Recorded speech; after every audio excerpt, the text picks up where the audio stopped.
take this off.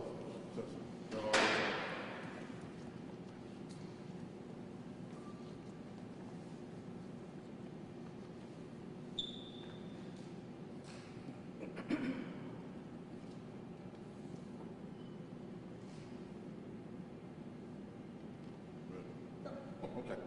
Hey, good evening. Thank you all for coming out.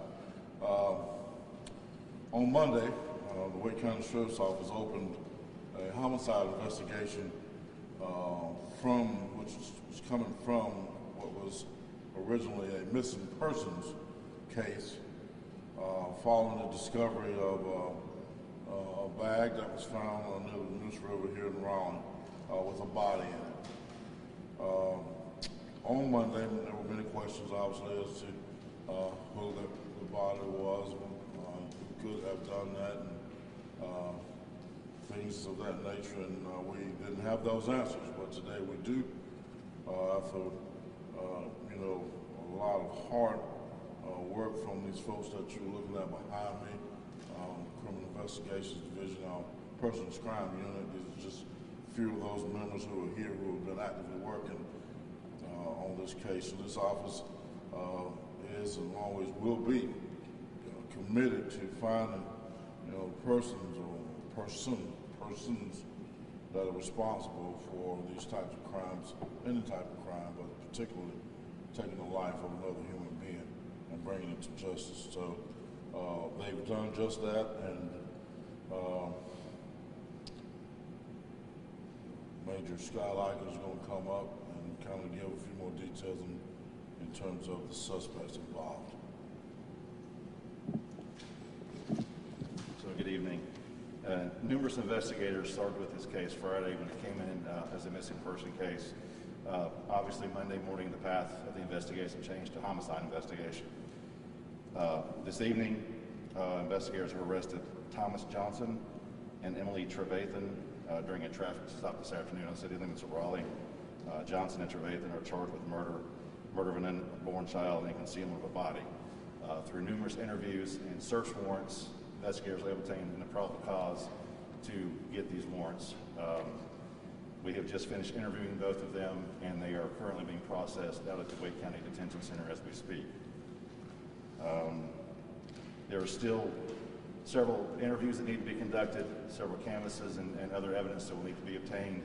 So the investigation is still ongoing, but that's where we are at this point.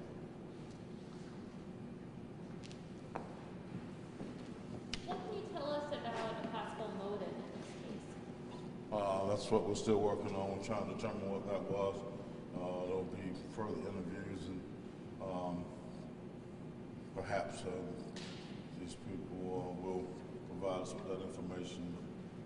As of yet, has not been determined. How were the suspects and victim, were they known to one another?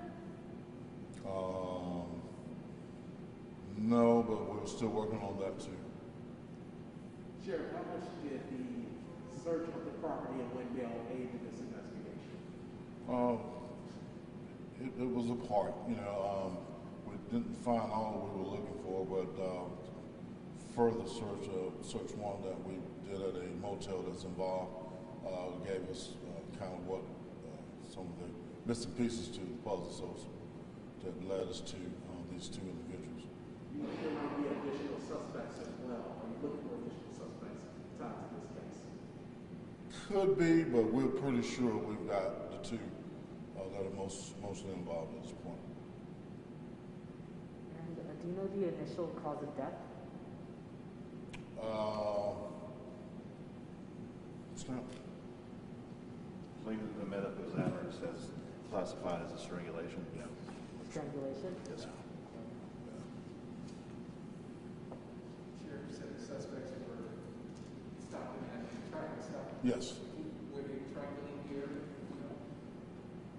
No, I wouldn't say we're trying to leave the area. I believe that, they were out moving around trying to figure out what to do with themselves, or, and a lot of this is what we're putting together from following the interviews and information that we've gathered. We didn't know if they were trying to get out of town, but investigation, some of the tools in the of this trade allowed us to be able to locate them, moving around throughout the city and able to get them stopped and take them into custody. What we heard from Brittany Smith, where she was standing, she was camping, and had been living in the by the Eastern Trail. Do we know, were these two connected to that area? Are they staying in that area? Well, no. You know, we've got a little bit more that we're going to be able to provide you. We can't do it tonight, but you know, the connection is going to be one that we're trying to make sure we confirm before we make it public. So I think I better just kind of hold on with that right now, so we can so we can get where we need to be with this investigation. Just to be clear, the remains found in the suitcase are that of Brittany Smith. That is correct. Okay. Sheriff, you were very clear earlier this week that who was responsible for this would be caught. You Yes. also stated that no one should be discarded like this. That's A correct. baby involved as well. Run us through your thought process when you found out what happened. Well, again, you know, human being, and reside in this county. It's just, you know, it goes to show you, here, folks, what the information we have, who has been living in a tent. It doesn't matter, you know, here in this county, and your life is just as precious as anyone else's. This office is going to do everything it can to determine or come to find out who took the life of another person. We don't have that right. It's against the law. And so our job is to go out and do all we can to find out who's responsible. And we take that very seriously. These folk behind me, you know, they up all night and determined. They've been working round the clock. And just as I said out there that day, we're going to find them. It's just a matter of time.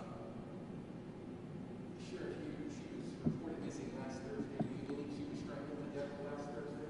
Well, the investigation has shown us many things. Perhaps not Thursday, but not too long after that. Yes, sir. You mentioned a motel room. Yes.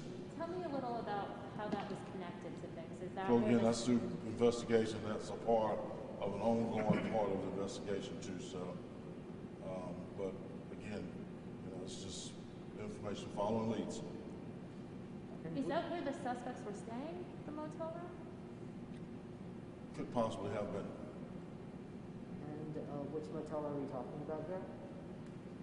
I don't know if I want to disclose that at this point because we're actively working it right now.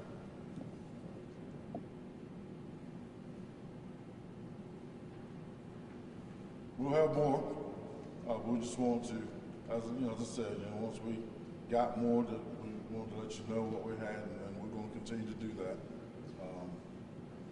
But you know, for the integrity of this investigation, I have to give you what I can, and until we get to that point where we can release it all. Tell me, the fact that Brittany was pregnant, tell me, that must, you know, kind of, it makes it, it's obviously a homicide investigation is hard for investigators, but tell me a little about that kind of emotional toll. Well, it makes it double homicide. They've been charged with the baby as well. And it's very emotional. Imagine it. It's a young person, young lady, regardless of what type of life, how life is for any of us. You know, no one deserves to have their life taken and for it to end the way this one ended. So if you got any compassion and humanity at all, it's going to make you feel a certain way. God, we're law enforcement officers, but we're human beings too. You know, we're trained to deal with these things, but you know that's if you can't feel anything or have any sympathy behind this, then I don't know. It's hard to deal with, but we're trained to do that, and we're committed to doing it, and that's what we'll do. How much of an impact does the time between when she was last seen and reported missing have on the investigation? Well, again, you know, we're still looking for a lot of it. Things start turning for us, investigation-wise, on Monday. We were following leads. The family was out there, and they were trying to look for her as well. But you know, things kind of took a turn for us upon locating what we now know is her body.